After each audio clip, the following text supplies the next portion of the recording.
Chris Mannix, Sergio Mora, fresh off a big fight weekend in Anaheim, California. I was working the Jake Paul, Julio Cesar Chavez Jr. fight from ringside. Sergio was drinking during the Jake Paul, Julio Cesar Chavez fight from his seats. And Sergio, I was debating whether to let your ticket fiasco go before the top of the show, but I just can't do it. I can't do it. It's too good of a Sergio Mora story. So let me lay this out. You can tell me if I have any inaccuracies there. It's a good story. It's a good story. It makes you look like an idiot, but it's a good story. You were given a couple of tickets to attend the Paul Chavez fight from the DAZN people. Perfectly Chavez reasonable. Jr. Chavez Jr. Sorry, the Chavez Jr. fight. Before we get to the ticket stuff, you show up with 3 people instead of 2. So you ask for 2 tickets, and you show up with 3 people. On top of that, when you get to the fight, you go to scan your ticket on your phone. When you take out your phone, it is not scanning. The woman takes a look at your phone and discovers that you are trying to scan the ticket of Lil Wayne, a ticket to a concert that I believe you have in September. So you not only are trying to do that, you don't know how to find your regular ticket. So instead, you go to the box office, buy a cheap ticket, and then figure out your seat later once you get in. Is that an accurate representation of what happened on Saturday night? You nailed it perfect. And look, like Todd Grisham and plenty of people tell me, I'm the smartest dumb guy you'll ever meet. I forget numbers. I'm not good with emails and email chains. So what happened was, just to put a button on this, like you like to say, I had a bunch of tickets. I had to disperse them to different people, but I ended up giving my tickets away. So then the tickets that I thought I had were Lil Wayne tickets. So I was trying to scan into the security, looked at my thing and said, man, these are Lil Wayne tickets. Go buy a ticket. I ended up buying a nosebleed, and then thank goodness for Alina from DAZN. She got me all the way to the bottom, and I enjoyed the show. But yeah, it was a fiasco and an embarrassment. All right, we're going to talk about the show during this episode. We're going to talk about a phenomenal performance from Floyd Schofield Jr., a good but not great performance from Zurdo Ramirez. We're also going to talk about Deontay Wilder, who bounced back with a win over Tyrell Herndon on Friday. But we got to start, Sergio, with the main event. Jake Paul against Julio Cesar Chavez Jr. A lot of people in the building. The MVP, Golden Boy, set a record for the live gate, about $1.5-ish million for the live gate for this fight. A lot of people coming in, us included, wondered if this could be the fight where Julio Cesar Chavez Jr. turned back the clock, where he showed some of the flashes that he showed between like 2010 and 2013 when he went on a run to win the middleweight title, to beat Andy Lee, to go 12 rounds and almost knock out Sergio Martinez. We wondered if we could put in the past the recent failures and all the issues he's been dealing with and beat Jake Paul. Well, he couldn't do any of that. For 8 rounds, or the better part of 8 rounds, Julio Cesar Chavez Jr. was basically a moving punching bag. He took shot after shot from Jake Paul. He fought off the back foot for like the entirety of the first 2/3 of the fight, and just showed that he was effectively the same fighter we saw fight Uriah Hall last year, fight Anderson Silva a couple years before. Just not effective whatsoever. Winds up losing by a unanimous decision. Your thoughts on what you saw in the stands on Saturday night? First of all, I got to give Jake Paul a lot of credit, man. He packed the house. What a showman he is. Him and his brother Logan Paul. I mean, they took time for fans. A lot of young faces there. I'd never seen in a big sold out arena. I mean, it was sold out. It was from the bottom to the rafters, sold out. A bunch of kids. There was 8-year-olds, 9-year-old, 10-year-old kids, little girls, little boys clamoring to get pictures and the attention of the Paul brothers. And these guys would take pictures with them. I gotta applaud these guys, man. I gotta applaud. I'll get to the fight in a second, but I just want to take my hat to these guys of how they're showmen, they're promoters, they're master promoters, and they're entertainers. And now I got to give it to Jake Paul because he actually looked like a somewhat of of a refined boxer, and he just beat a former champion, and he did it smiling. He did it confident. So look, man, I did this maybe a couple of years ago where I had to eat my crow, Chris Mannix. Here's the crow again. I'm done questioning this guy, man. So look, there you go. Oh, that's where I go. Doesn't taste as good as last time. That's Don't taste as good disgusting. as last time, but I got to eat my crow, man, because I'm tired of criticizing this guy. He just beat a former world champion with 60 plus fights, and he did it easily. He almost cleaned him out. I mean, Steve Weisfeld, our favorite referee, only gave 1 round to Chavez Jr., a former champion. 1 round. So he pretty much pitched a shutout. He was boxing. He threw 3 times more jabs than Chavez Jr. He threw way more punches and him, almost doubled the amount of punches. He outworked them. He backed them up. He out-toughed them. He did everything I didn't think he could do. And me and you got to eat crow here because we both picked against him. We saw that Chavez Jr. was motivated. He looked in great shape. We were tired of him getting embarrassed on the big stage. His father, wanted him to do something great. Everyone was hoping something great. There was a big Mexican contingency there, a big Mexican contingency. Anytime he try to throw any punches, which he didn't throw for like damn near 6-7 rounds, but the crowd was behind him. But something was up with Chavez Jr. because it wasn't that Jake Paul was that great. It's just Chavez Jr. was afraid of something. He wasn't letting his hands go. He wasn't throwing no jabs. I think he threw like only 10 punches or landed 10 punches in like 5 rounds, Mannix.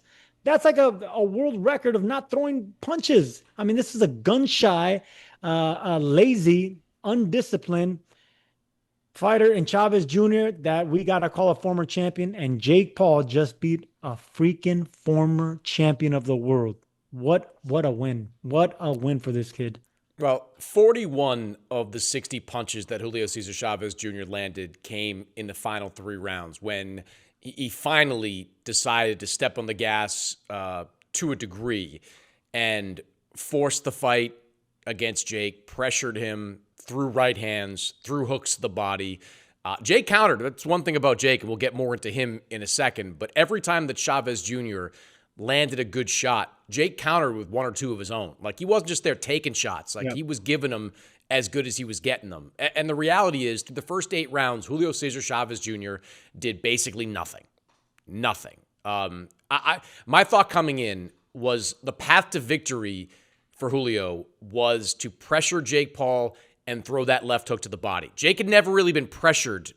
Tommy Fury kind of did, but not in the way that Chavez Jr. showed he was capable of in his best years. I thought if Chavez pressed him, pushed him backwards, threw that hook to the body, he could do some damage. I mean, Jake is a big guy, a lot of muscle. I didn't think his conditioning was going to hold up in the later rounds. If Chavez could just find a way to win a couple of those early rounds, put himself in a position, I thought he could have closed the show late, but he did nothing.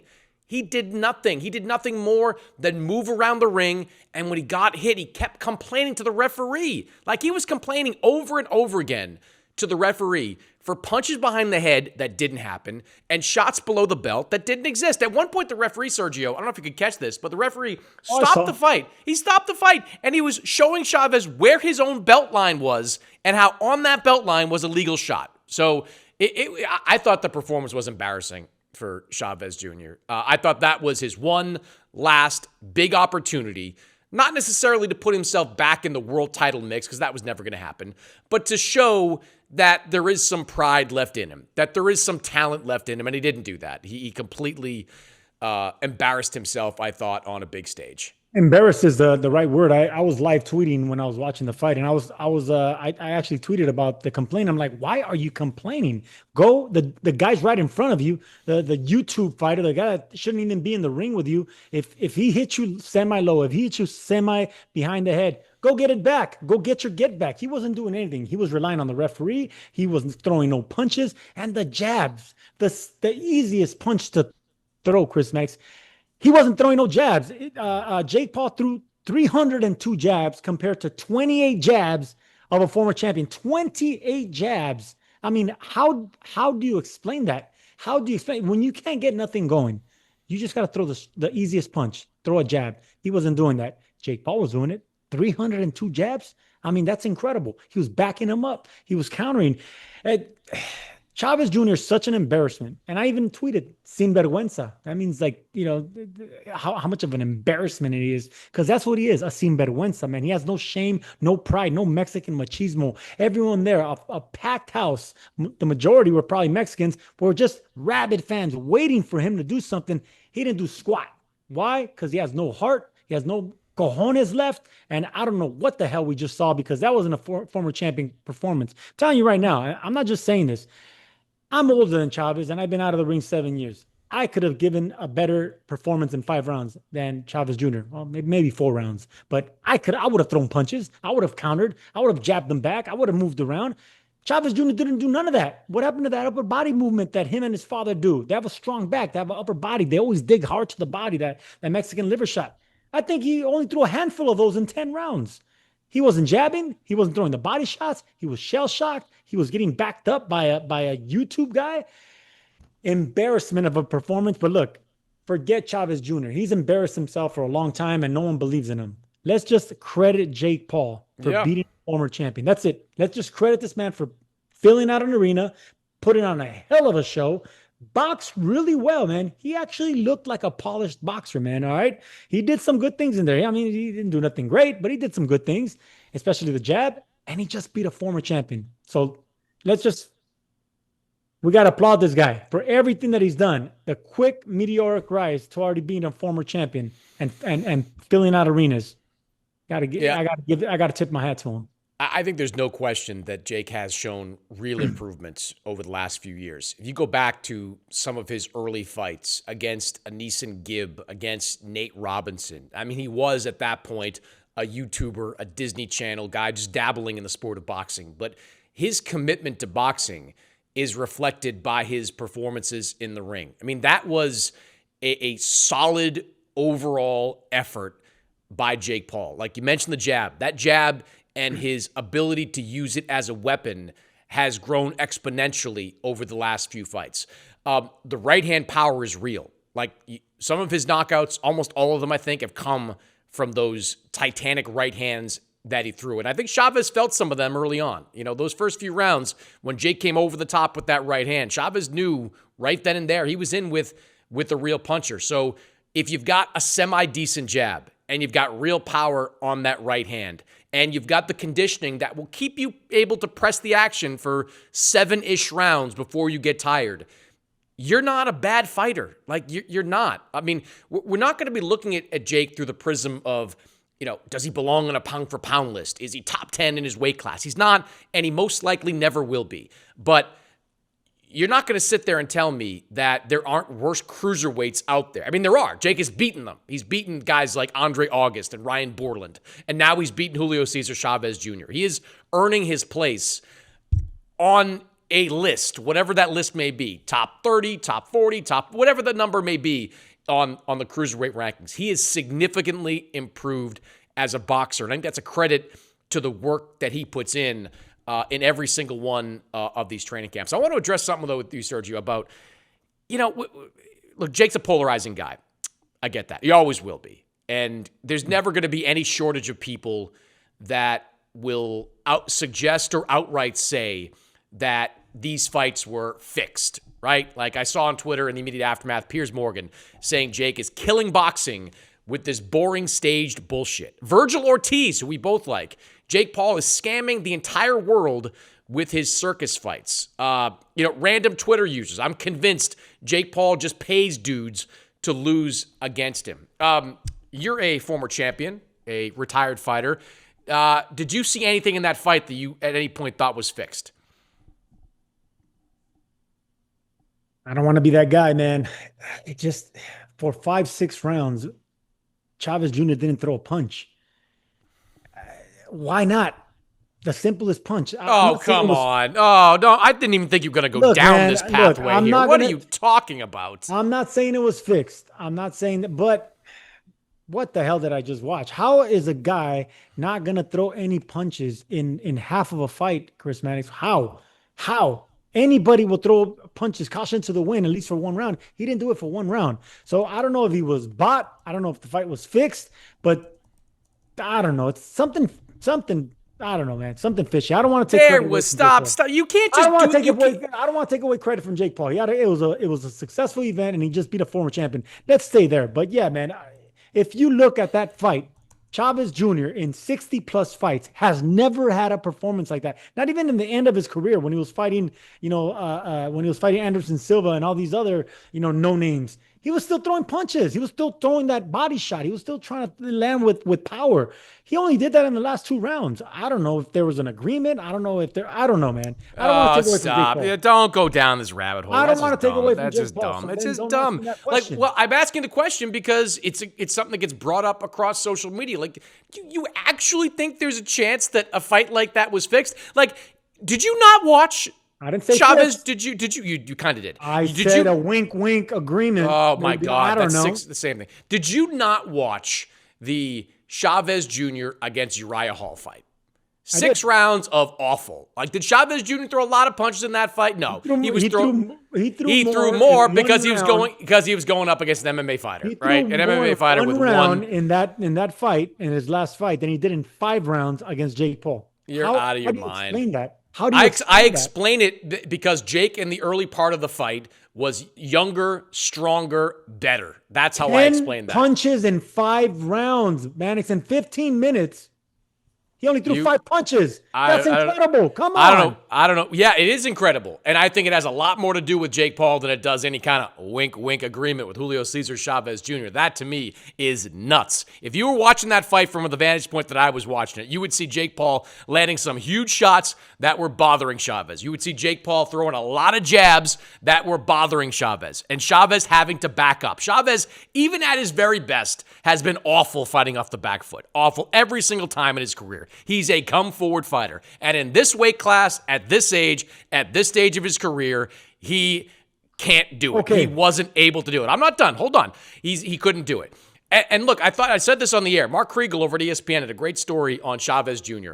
And for all the talk that Chavez was putting out there about how he's taking training seriously and he's more prepared for this fight than he's been in years, Chris Camacho, who was the strength coach for Julio Cesar Chavez Jr., worked with him for the first few weeks of his training camp. In mid-April, Chris Camacho sent Chavez Jr. a text firing him as his client because he wasn't taking it seriously. To me, this was just more of the same from Julio Cesar Chavez Jr. And at this weight and against an opponent with that kind of power, he could do nothing with him. It's simple as that. The idea that there's any, come on, that's just dumb. That is just dumb to suggest that there's any sort of arrangement between Jake and Julio, like there was some sort of arrangement between Jake and Mike Tyson. That's what happened, but it's not beyond a reasonable doubt, is all I'm saying. Because how does a former champion only throw 10 punches? You keep calling him a former champion. He was a former champion. He was a former champion, 13 years ago?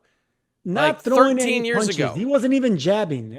And you're telling me Jake Paul was that scary with the counter shots, with the power? He's stronger. He's stronger. Jr. couldn't even throw any punches? He's probably stronger than anyone Chavez Jr. has faced as a professional, save for maybe Canelo. Canelo at 164 was probably stronger. Jake at cruiserweight is strong, man. He is strong. Look, man, and that right hand is real. I've been reading a lot of articles on this fight, this fiasco, and Eric Raskin at Boxing Scene had a great quote. He said, Jake Paul does a masterful job lowering the bar where people, can't even remember what the bar is. That's what Jake Paul's doing. Yes, you look at all the sellout crowd, the fact that he's, whitewashing him, and beating a former champion convincingly. But, I'm tired of taking it away from him. Look, I started praising this guy. I started eating my crow. I gave him an applaud. Let's go back to the positives here. All right. You're the one that went there. It wasn't me. Well, I went there because you asked me a question, and I got to keep it real. I got to keep it real. But now you're going down.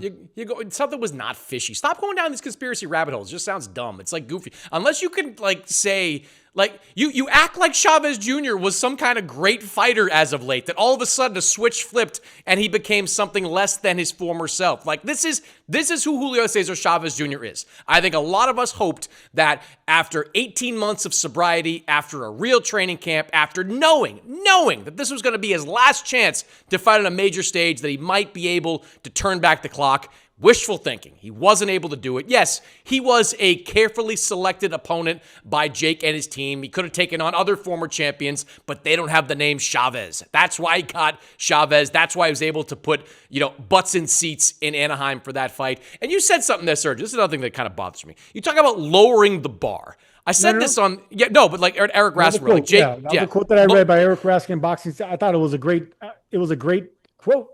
Lowering the bar until people can't even remember what a bar is. Okay, but let's talk about where the bar is and where it should be. Like Jake Paul is officially 12-1 in his professional boxing career, but he's really like 3-1 because now he's fought 4 people that you would call actual boxers. He has fought Tommy Fury, who he lost to, Andre August, who I mentioned, Ryan Borland, who I mentioned, now Julio Cesar Chavez Jr. So he's 4-1 as a professional fighter. Was 3-1, I should say, 2-1 going into that fight against Chavez Jr. Let's go back and look at the old BoxRec. Let's take a look at BoxRec and see where all your favorite fighters, who they were fighting when they were fighting in their 4th professional fight. Roy Jones Jr., one of the all-time greats, pound-for-pound legend. 4th pro fight, he fought a guy named David McCluskey, who had the phenomenal record of 9-12-2 in that fight. Big event for Roy Jones Jr. Canelo didn't fight an opponent with a win on his record. Until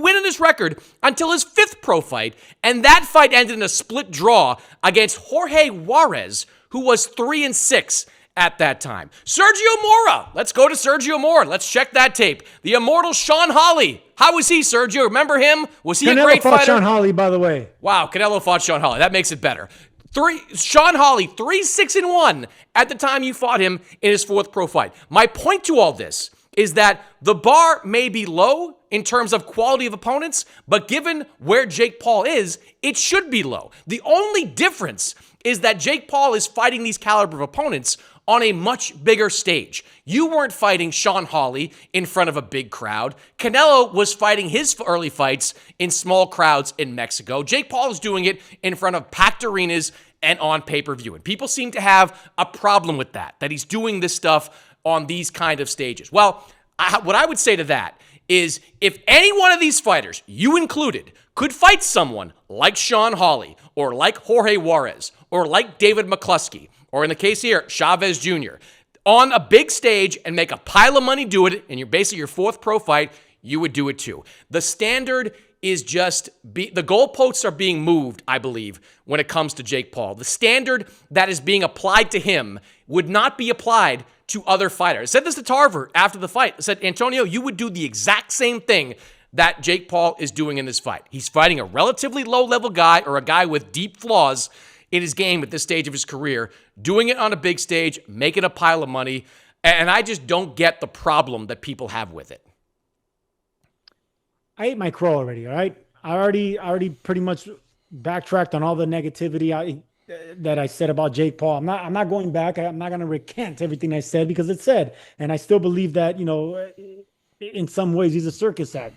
But I got to give him his flowers now. He beat a former champion. That's it. He beat a former champion. Not a has-been, not a MMA fighter, not a football player, basketball player. No, he beat a former champion. And for that, I applaud him. For the fact that, he's a showman. He packed the Honda Center. He had Mexicans. Another thing, he came out in a Mexican outfit to lean like a cholo. I mean, that's brilliant marketing. I mean, this guy really knows how to get people talking about him, get people either jeering or cheering for him. He's a master showman. And for all this, I give him credit. And that's the reason I already ate my crow. And I'm already giving him everything that you want me to do, man. I'm giving him his credit. Jake Paul, for what Virgil Ortiz wrote about him, I read about it. It was unlike him. It was unbecoming of Virgil. But I've been there before. I was one of the first ones that criticized Jake Paul really badly, on the same point that Virgil did. I get it, but now I'm changing my tune, man. I'm changing my tune because I seen it firsthand, how he had that arena and how he played to the Mexican crowd and how he boxed well and how he jabbed and moved. Man, he surprised me. He surprised me, and I got to give him his credit. I'm just saying where he is in his career, no one would be clamoring for another fighter to be taking on world-class level competition. He's fighting on pay-per-view. If you don't want to watch it, you don't have to buy it. He's fighting in an arena. If you don't want to pay to go see it, don't pay and go see it. And look, I'm not picking on you here, Sergio, but like, it took you a long time to fight anybody with any remote credibility. Your next fight after that, I fought a 5-0 fighter in my second fight, or my third fight, or something like that. I'm just saying, but then you got George Marino. I'm looking on here. Matter, you got Warren Kronberger, who sounds like my tax attorney. We got some immortal names here. Damone Wright on that list. I'm just saying, there is no, like, in no world are other fighters being held to this standard. That's all I'm saying. In no world they're being held to the standard that Jake Paul is being held to. He is a novice in this game. He's doing it on a big stage. I think he's improving, and I think he's fighting exactly the kind of competition someone on that stage should be fighting. I don't want to see him in, we're going to get to this in a moment, with Zurdo Ramirez. I don't want to see him in with Jaya Pataya. I don't want to see him in with Anthony Joshua. He's not on that level. He's not there. No, when it comes to Jake Paul, look, he does good when he's in control. When he's coming forward, jabbing, he throws the punches good. He's pretty polished. I mean, the technique wasn't bad. He fall off balance once in a while, but that's okay.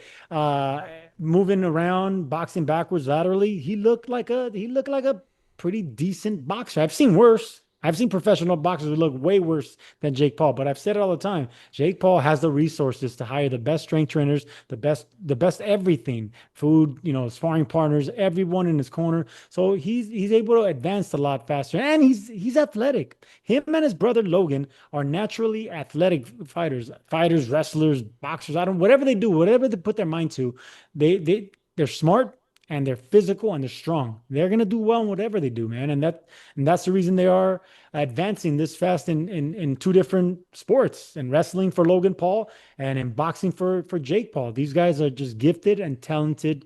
I wouldn't call them freaks of nature, but their ambition is freakish because they have their eyes on things that a lot of people won't even think of doing, and they conquer it. So yeah, man, I got to give them the credit.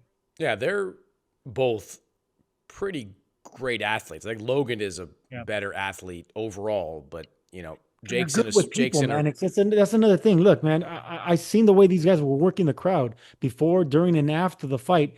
They're sweethearts to all these kids that are coming up to pictures. They take selfies. They know how to work a crowd. I mean, they have that showmanship. They have the athletic ability. They're great on the microphone. And whether you want to be liked like Logan Paul or you want to be despised like Jake Paul, both of them sell. They're going to put butts in seats like we saw last night. Yeah, man, I want to see more of these guys. And here's another thing. They put on a hell of an undercard too. So if these guys, even though they're having,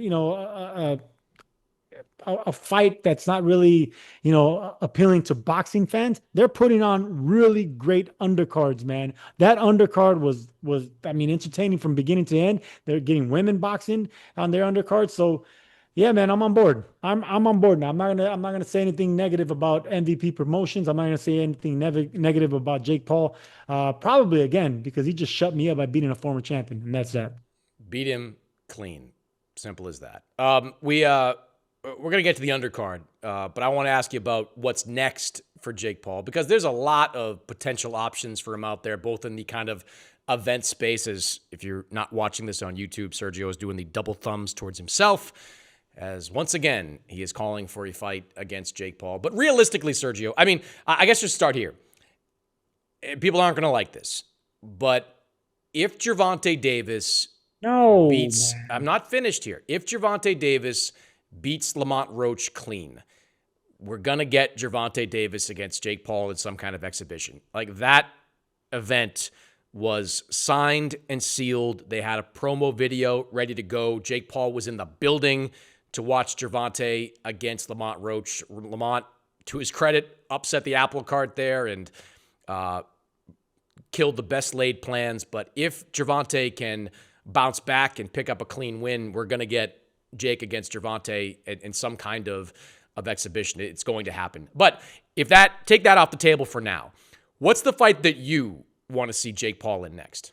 Look, man, I kept calling Jake Paul a clown and that he's a circus act. And if he fights Tank Davis, then he regresses in my eyes. And, I'm giving him all the credit now. I'm giving him the respect that he deserves now as a boxer beating a former champion. But if he regresses and goes backwards and fights a lightweight, when they match up in the middle of the ring, it's going to look it's gonna look like a circus act, like a small little person versus a giant, and not only a height giant, but size, a 200-pound linebacker type muscular guy against Tank Davis, a 5'5" at most in height and 140 pounds at most if he rehydrates. That's going to be a sham of a fight, and he'll be going backwards. And the respect that I just gave him, I'm going to retract if he fights Tank Davis. So okay, but hold on that. Let me just hold on. He wouldn't quote fight Tank Davis. No commission on earth would sanction that as a regular fight. Tank is 135, occasional 140. It's an exhibition. It's an exhibition which would probably have a unique set of rules. And well, you're not interested, but there will be people that will be interested. The reason they're putting that together is because it will sell somewhere, and it because will we're going back to what Jake Paul has been doing, fighting has-beens, fighting non-boxers, fighting 58-year-old senior citizens.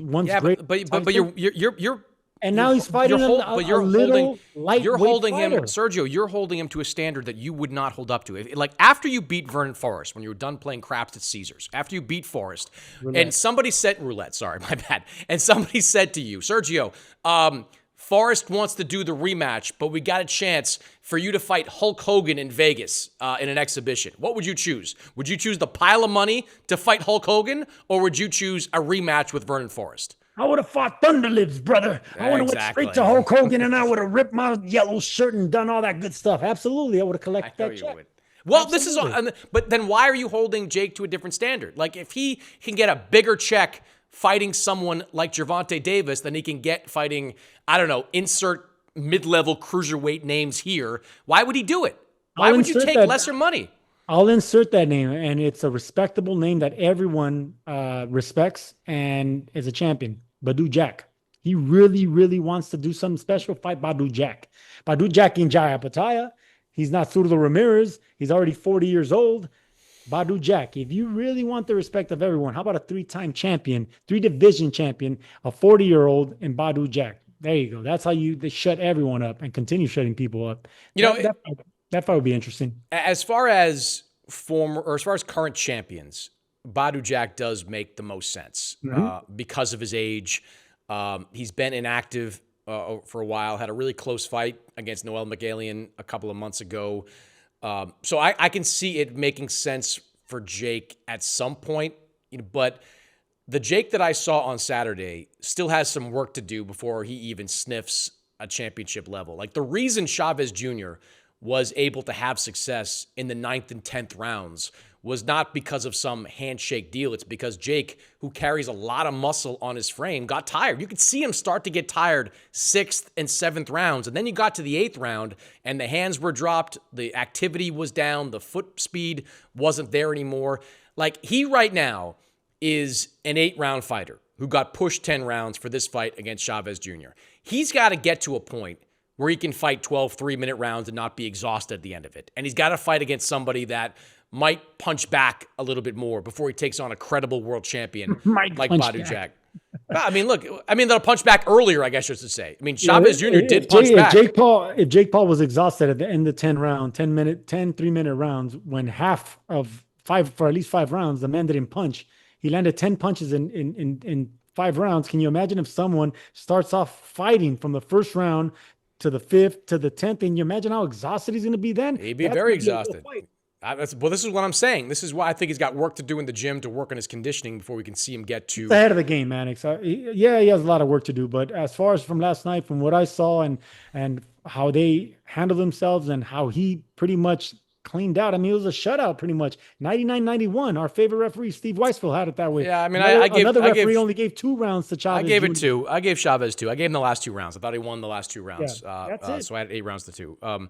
I think Jake, look, there's always the celebrity route, the Gervonta's, KSI is always going to be in the mix until that fight happens. But if you're looking for a credible fight, why not run it back with Tommy Fury? Why not figure out that deal? Now you're going backwards. How is that going backwards? Tommy Fury beat him. He just beat but Tommy Fury's... Tommy beat him. He beat him. Look at his resume. That's all I He beat him. He beat him, but I think that... Jake Paul is on his resume. Jake Paul has surpassed Tommy Fury. Tommy Fury hasn't done nothing. Who has Tommy Fury beaten? Has he been a former champion? No, but how many times, though, Sergio, have we seen, like, a guy get upset by a lesser fighter and go back and make sure he got it right before he moved on with his career. Like guys that were not necessarily on his level, guys that they have surpassed. But you go back and you get your revenge for a fight like that. I'm sure you've wanted to in the past when you've taken a loss. Anybody that's taken a loss has wanted to kind of get their lick back. And Tommy, like more importantly, Tommy sells. You do Tommy Fury in the UK, you're going to sell out a big building. Like that's part of it. Like everyone that Jake Paul fights had better bring something to the table. Chavez Jr. brought a title in his name. I'm not interested. I'm a boxing fan. I'm not a celebrity YouTube, boxing fan. So no, I wouldn't want that fight. And yes, technically he's a professional fighter, but he's not really a professional fighter. He's been carefully selected, a handful of opponents that he beat with terrible records, and he's more of a model than he is a boxer. So no, I think at this point of his career, Jake Paul is that's beneath him. That's beneath him now. I think Jake Paul finally got some respect, and he got respect from Mexicans, man. He got respect from some Mexicans. He got respect from this Mexican. So move forward, man. You did something great. You just beat a former champion with a dozen fights. Congratulations. Well, I think if you're looking for a fighter, though, on his level that brings something to the table, Tommy Fury makes, I think, the most sense. All right, let's talk about the undercard of this show. The co-main event, Gilberto Ramirez taking on Uniel Dorticos, the former IBF champion, one of the heaviest-handed guys in the cruiserweight division. Zurdo wound up winning a unanimous decision. I didn't think it was the best performance from Gilberto Ramirez. I thought he came into the fight a little flabbier than I've seen him in the past. He's never been carved out of granite like some of these other guys, but I thought that he was carrying a little bit more on the midsection going into this fight. I didn't think that the punch output was there as much as been in his previous two fights. I didn't think the footwork was as good as it was his previous two fights. He got the job done, got a title defense out of the way. Now he moves on, presumably to bigger and better things. But what did you think of what you saw from Zurdo on Saturday? It wasn't up to par to what we've been seeing in his last at least 2 or 3 performances, especially his last 2 with Goulamirian and Chris Billum-Smith. He's looked like the real deal, like a champion, and I think against Dorticos, a guy that is almost 40 years old. Yeah, he has power. Yes, he's a Cuban. He has excellent skill, but we didn't see Zurdo throwing his 2 favorite punches, and that's the uppercut and the body shots. He knows from that southpaw stance, he knows how to throw a left uppercut and then come around the guard with a right hook. That's a beautiful combination. That's how he was able to stop the last Cuban he fought, Yuneski Gonzalez. That exact combination. He knows how to rip him from the inside and come around the guard. He didn't do those punches. He wasn't investing to the body. He wasn't backing up the older fighter. Where were the uppercuts? Where were the hooks? Where were the body shots? I think he looked flat. Yes, he looked a little flabby, but I don't really take much on the flab. I think he looked flat. He didn't look hungry. He respected Dorticos too much, and Dorticos has been knocked out with uppercuts. That's how Gassiev knocked him out in the last round. Where were the uppercuts? That's probably Zurdo's best punch is left uppercut, right hook to the body. Where were the uppercuts? They were not to be found. He wasn't able to back up the older fighter. Older fighters hate being pushed back and fought backwards. They weren't there. The body shots weren't there. They're null and void. It was a disappointing performance by Zurdo. Even though he got the win, I would like to maybe hear more of why he gave him so much respect. Was it the power of Dorticos? Was it something happened? Did he have an injury that we didn't know about? Did he struggle making weight? Maybe that's why he was flat. There has to be something under this performance, because that wasn't he went backwards from his last couple of performances. Zurdo did, and I wasn't too impressed. Even though he won the fight, even though 2 judges had it, 115, 112. I don't know how that happened. Yeah. Well, there was a point deduction. There was a point deduction for Dorticos. I think it was the 9th round. So it was 2 of the judges had it 7-5 with the point deduction. It wasn't a good performance. It was a forgettable performance by Zurdo, and considering how red hot he's been from his last, at least 3 performances, he went backwards. He took at least two steps backward. It wasn't head turning. It was actually more concerning. Yeah.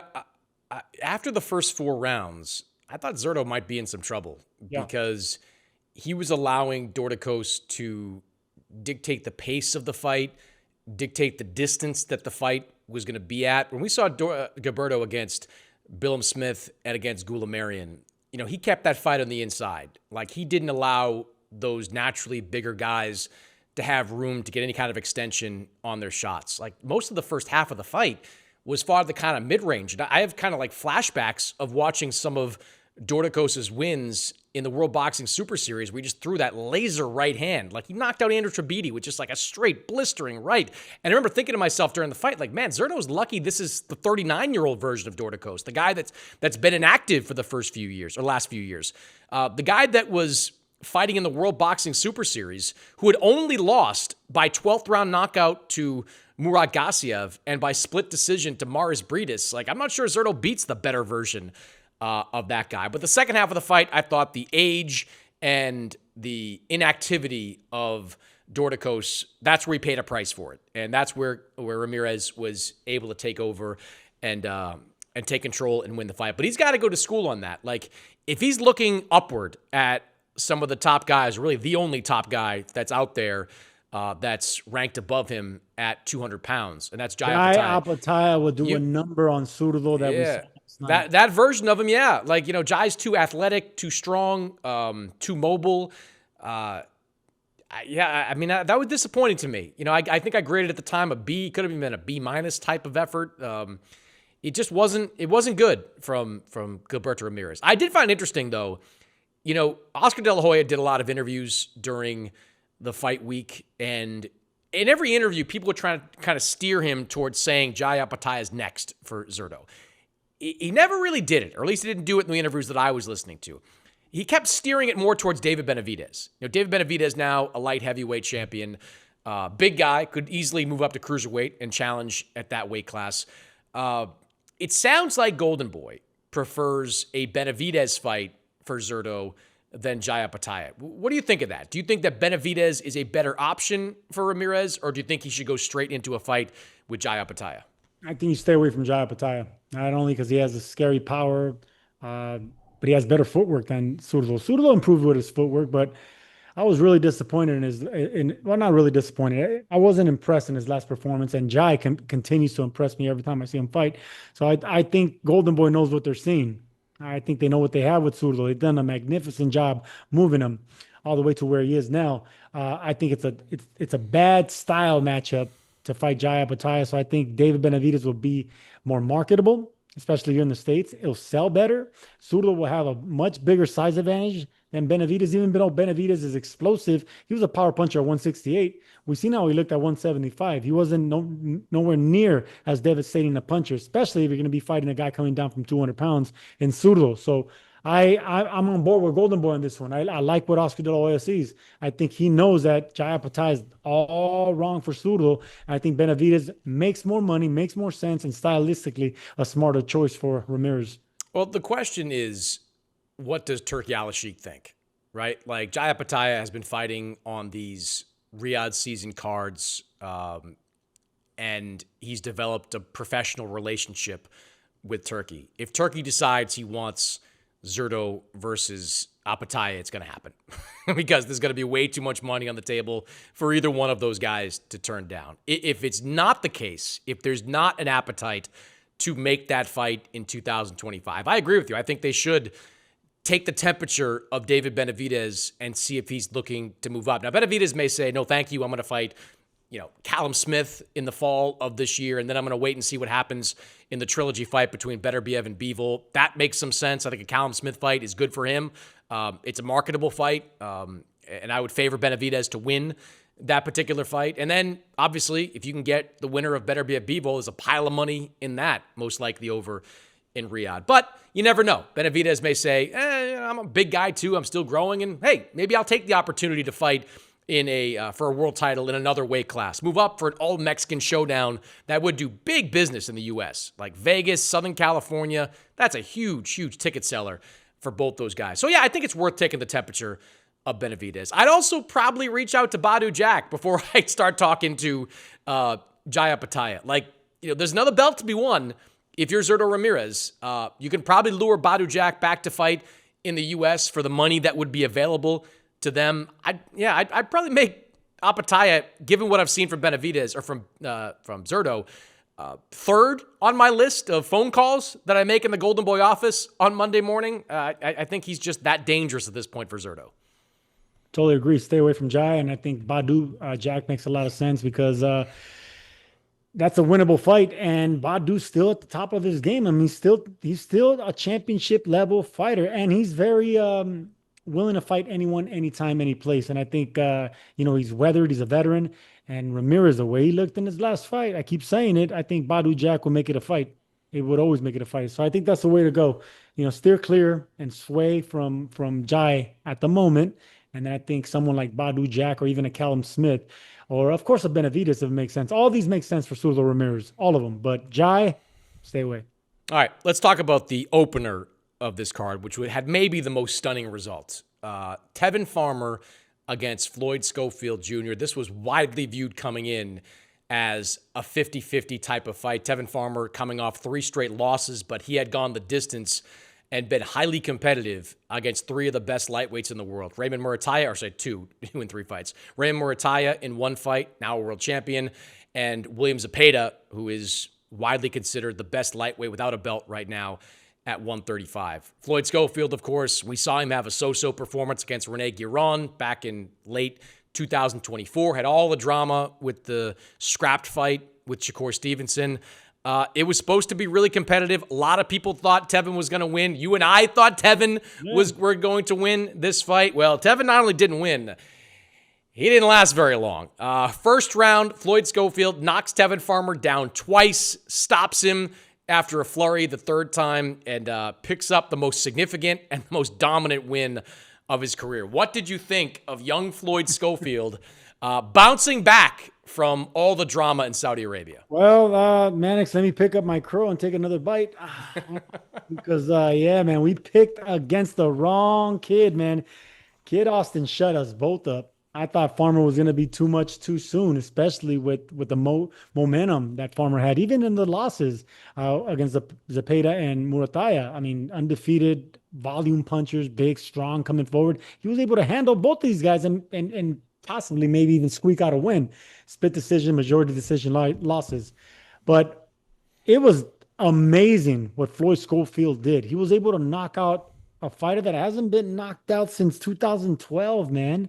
He went 25 fights almost without getting stopped, Tevin Farmer, and he gets stopped in less than a minute and a half by Floyd Schofield, someone that needed to turn heads. He had a lot of criticism from, bowing out of that fight in Saudi to not wanting to fight the big fights that they wanted to put in front of him, and against a former champion that is very difficult to hit cleanly, a defensive, southpaw slick, being active. To knock him out in that fashion, he stole the show. Floyd Schofield stole the show, and for all the criticisms that he was getting from his last couple of choices, he just shut everyone up, including us. Because me and you thought he was going to lose this fight. It was too much too soon. Shut us up. Yeah, and you could see after the fight the emotion on the face of Floyd Schofield Jr., who, his father is the one that controls his social media accounts, but Floyd Schofield Jr. reads that stuff. And for months, he has been reading about how he ducked Shakur Stevenson, how he was lying about the events in Saudi Arabia, all the things that he heard. Look, some of the stuff that the Schofields have said, it's been difficult to believe. Some of the damage has been self-inflicted on him. But for a 22-year-old kid, I'm sure that was a lot. I'm sure that was a lot to deal with over the last few months. And then you go in against a guy like Tevin Farmer, who, look, I know from my own reporting that they were basically forced into this fight. They were said, look, you're taking this fight, or else, we don't know when we're going to get you the next one. And it could be a while. So he had to take this fight, had to bounce back, and was absolutely brilliant. Like, all the things that made you believe early in his career that Floyd Schofield could be a star, we saw on display. We saw the speed, we saw the athleticism, and we saw the blunt power. Like, Tevin got knocked down twice, but that first knockdown, that was all she wrote. I mean, for a veteran like Tevin, he made some mistakes there. He kept getting right back on his feet. Like, what are you doing, man? Like, stay on your knee. Take a breather. Rest. Get up at 8. Give yourself 2 or 3 extra seconds. He didn't do that. He popped right back up on his feet. And that told me, Sergio, that he was out of it. Like, he was just, instinct was putting him right back up on his feet. And he really wasn't mentally all the way back. I just thought that was an A+++ performance from Floyd Schofield Jr., which puts him right back into the position that he was in a little under a year ago, in a position to force a mandatory title shot against one of the top guys, and even not maybe a voluntary. Like, if I'm Floyd Schofield, I'm not making any plans for July 12th. Me and my dad are hopping on a plane. We're getting to New York City. We're going to Flushing, Queens. We're going to be sitting ringside to watch Shakur Stevenson fight William Zepeda. And when that fight is over, if all the parties involved are cool with it, I'm getting in the ring. I'm getting in the ring, and I'm trying to set up a big fight between either Shakur or William Zepeda, because that is a fight that is very makeable. Shakur, fighting with Matchroom now, fighting under this Riyadh season banner for the foreseeable future. Zepeda, of course, Golden Boy fighter. Like, that's the fight, Sergio. That's the fight you got to make for Floyd Schofield after a fight like that. No, I think he put 135 on notice. I think he put the lightweight division on notice. That first round knockout against a former champion that hasn't been knocked out in 13 years. That turns heads. That turns heads, man, because Farmer was one of these Philadelphia veterans, man. Sneaky, hard to hit with a clean shot. He got hit early with that right hook. It was a beautiful shot. And you can see that he set up that hook because Floyd Schofield was throwing the left hand down to where Farmer normally bows down. He got back up, caught him with that right hook. And you can't get hit that early, man. You can't get hit that early, that cleanly, because you don't have enough time to get the juices flowing. So you got caught cold. And that's the reason Farmer wasn't able to shake it off. He just got hit too hard, too early, and he didn't have his legs under him. And what a statement Schofield made. And the world is his right now. After all that criticism, now he's back on top. And that's just how it is in boxing, man. It's short-term memory for boxing fans and everyone involved. One great performance, especially a knockout in under a minute and a half, that's how you dust off your hands and be like, look, that's what happens when I'm motivated. That's what happens when you guys want to criticize me and turn your back against me. I'm going to show you I was done. And Kid Austin did just that. All right. Floyd Schofield made a statement on Saturday. Deontay Wilder may have made a statement the day before. Deontay returns following a 1-year layoff after the knockout loss to Zhang Lijiang. He knocks out Terrell Herndon in the 7th round of their fight in Wichita, Kansas.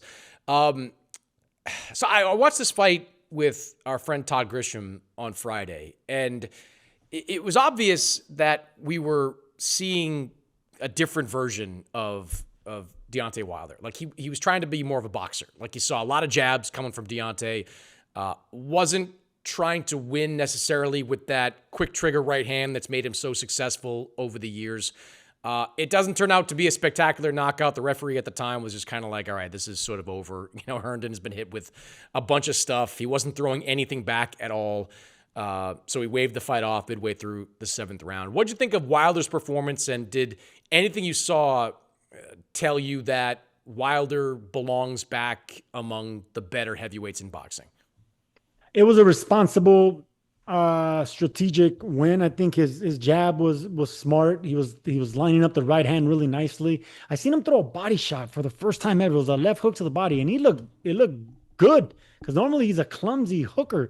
And even when he did throw a couple of right hooks, he went back to the swinging, sloppy, punching that he does.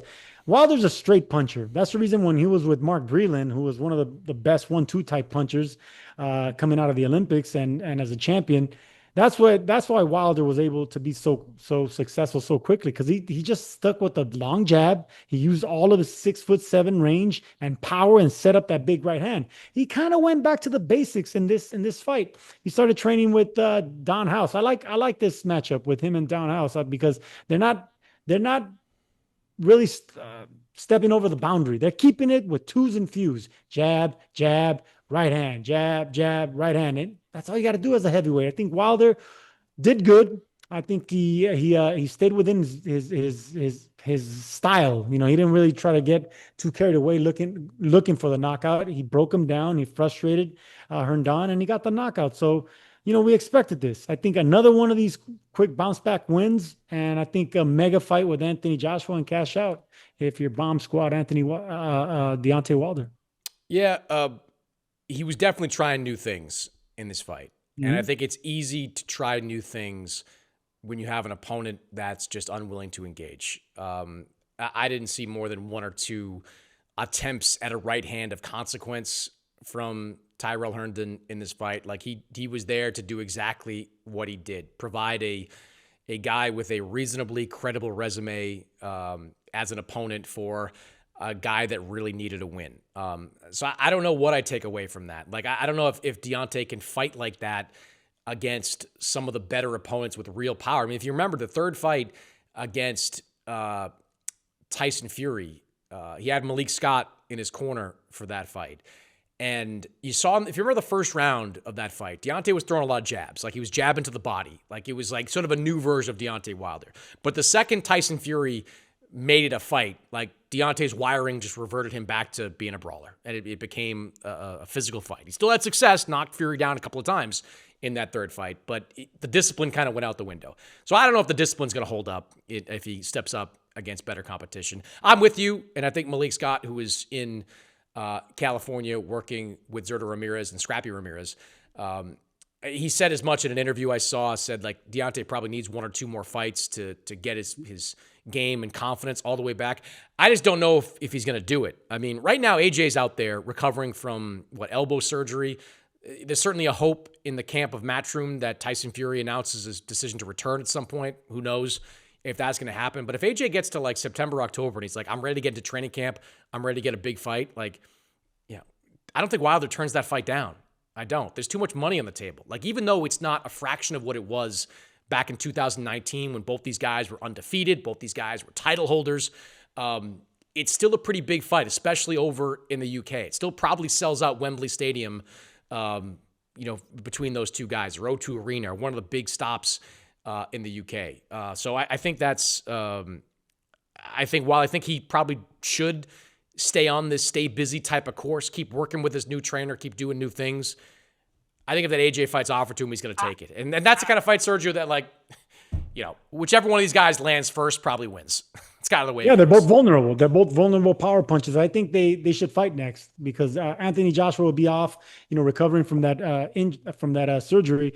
And Deontay Wilder, I mean, yeah, he got this win against Herndon, a guy he was supposed to win, but let's remember he lost 4 of his last 5 fights, and that was his first win in 3 years. Deontay Wilder hasn't been on a good trajectory. He hasn't been rolling and doing anything that should be worried about if you're Anthony Joshua. So I think you cash out. It's a cash out for both these fighters at this point of their career. They've both been knocked out. They got big power. They're still popular.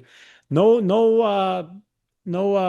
fight for Anthony Joshua coming back from the surgery. He goes straight into Deontay Wilder. I think Wilder should do exactly the same. They should be on an agreement now. Now that Wilder got his confidence back, he got his swagger back, knocking out someone, go straight to that fight, go straight to the Wembley Stadium, and may the best man win. Yeah, I agree with you. They should make that fight next whenever Anthony Joshua is ready to go.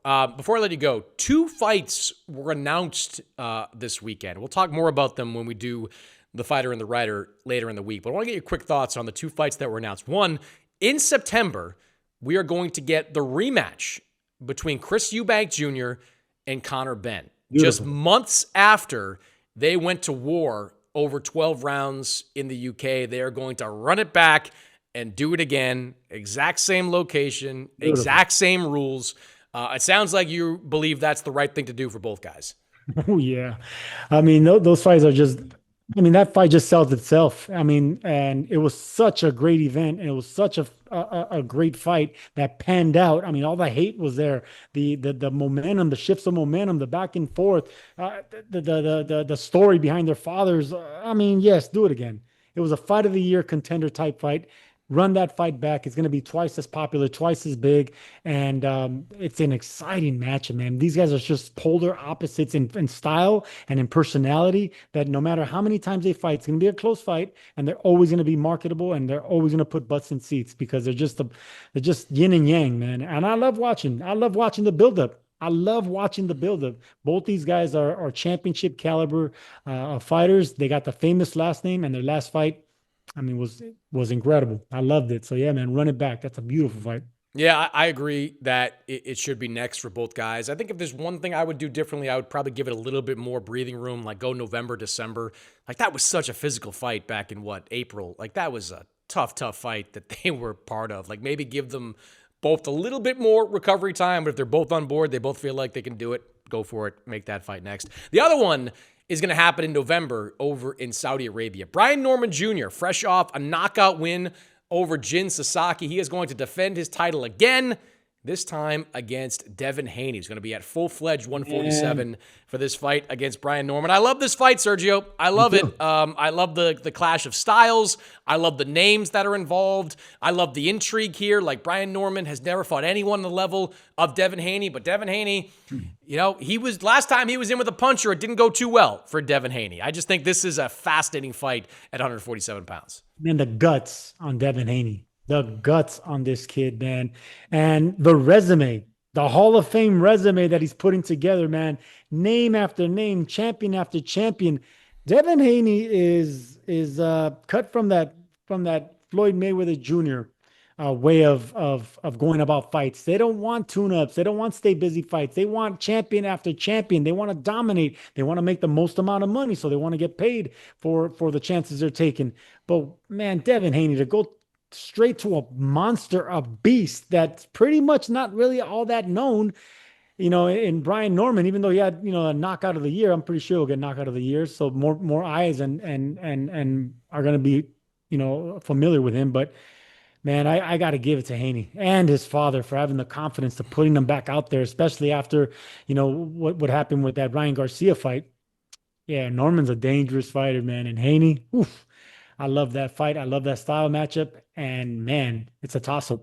Yeah, and we're going to learn something about both those guys. We're going to learn if Brian Norman's skill set is on the level of a Devin Haney, who at one point was on pound-for-pound lists. And we're going to learn if Devin is really recovered from that fight against Ryan Garcia, because Brian Norman is not Jose Ramirez. He is a younger, stronger, more active version of Ramirez at 147 pounds. I think it's a great fight. I credit both those guys for taking it, and Turki Al-Sheikh for ultimately helping to make it. All right, we'll be back middle of the week. Fighter and the Writer, all new episode there on the YouTube page, and of course, right here on the podcast feed. We will see you later in the week.